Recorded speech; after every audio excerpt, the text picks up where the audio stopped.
I now invite ఆ hero మంచి కాన్సెప్ట్స్తో మన ముందుకి మనల్ని ఎప్పుడు అలరిస్తూ వస్తున్న తెలుగు సినిమాలో తనకంటూ ఒక మార్క్ సాధించుకున్న కిరణ్ అబ్బవరం గారిని స్టేజ్ మీదకి ఆహ్వానిస్తున్నాం.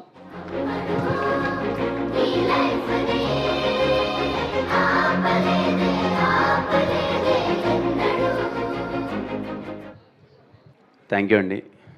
ముందుగా మా చెన్నై లవ్ స్టోరీ టీం అందరికీ thank you so much sir for your wishes and ఇలా ఇక్కడంతా ఆర్గనైజ్ చేసినందుకు. ఇక్కడికి వచ్చిన మీడియా వారందరికీ ప్రతి ఒక్కరికి పేరు పేరున థ్యాంక్ యూ సో మచ్ అన్న. ఎప్పుడు 5 years అయిపోయింది, 5 years పైనే, 5 to 6 years మధ్యలో ఉంది. ఎప్పుడు నిజంగా నా జర్నీని ఫస్ట్ నుంచి చూస్తున్నారు. ఎప్పుడు కనిపించినా చాలా ప్రేమగా ఈడు ఎదగాలి, ఈడేదో చెయ్యాలి అని చెప్పి మీకు వీలైనంత సపోర్ట్ ఎప్పుడు చేస్తూనే ఉన్నారు. ప్రతి ఒక్క మీడియా అన్నకి పేరు పేరున అండ్ మీడియా ప్రతి ఒక్కరికి, ఇక్కడున్న ప్రతి ఒక్కరికి పేరు పేరున thank you so much for your support. ఇంకా 9 days to go, Chennai love story చాలా మెమరబుల్ ఫిలిం. నేను చాలా కాన్ఫిడెంట్గా ఉన్నాను. కొన్ని సినిమాల మీదే మనకి తెలియకున్న జర్నీ అయిపోయిన 10 సంవత్సరాల తర్వాత కూడా వెనక్కి తిరిగి చూసుకుంటే ఈ సినిమా మన కెరియర్లో ఉంటుందిరా, ఎప్పుడన్నా ఒకరోజు అలా సాయంత్రం అలా కూర్చొని మన సినిమాల్లో వెనకాలకి వేసుకొని మళ్ళీ ఏది చూద్దాంరా అన్నప్పుడు ఖచ్చితంగా నా కెరియర్లో చెన్నై లవ్ స్టోరీ టాప్లో ఉంటుంది.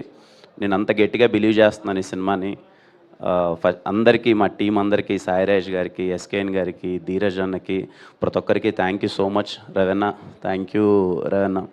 అలాగే గౌరీ, షీఈస్ బీయింగ్ చాలా ఫ్రెండ్లీ కోస్టర్. అలాగే ఈరోజు మా ఫ్రెండ్స్ వచ్చారు అందరూ, సిరి, మహేంద్ర బ్రో అండ్ అందరూ వర్క్ చేసిన ప్రతి ఒక్కరికి thank you so much. And me wishes అందరు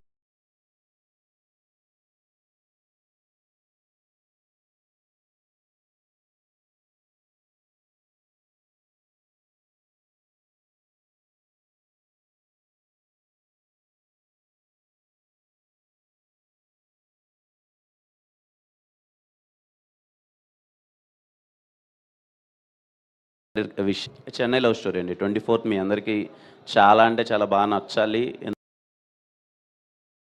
చెన్నై లవ్ స్టోరీ అండి 24th మీ అందరికీ చాలా అంటే చాలా బాగా నచ్చాలి. ఎందుకంటే మేమందరము చాలా నమ్మున్నాం ఈ లవ్ స్టోరీ మీ అందరికీ చాలా గట్టిగా నచ్చుతుందని. ఈ మినిట్ అయితే నాకు చెన్నై లవ్ స్టోరీ చాలా పెద్ద హిట్ అవ్వాలి, మీ అందరికీ నచ్చాలి, మా ప్రొడ్యూసర్స్కి ఊహించినంత డబ్బులు రావాలి. డెఫినెట్లీ కిరణ్ గారు, all the very best. Thank you.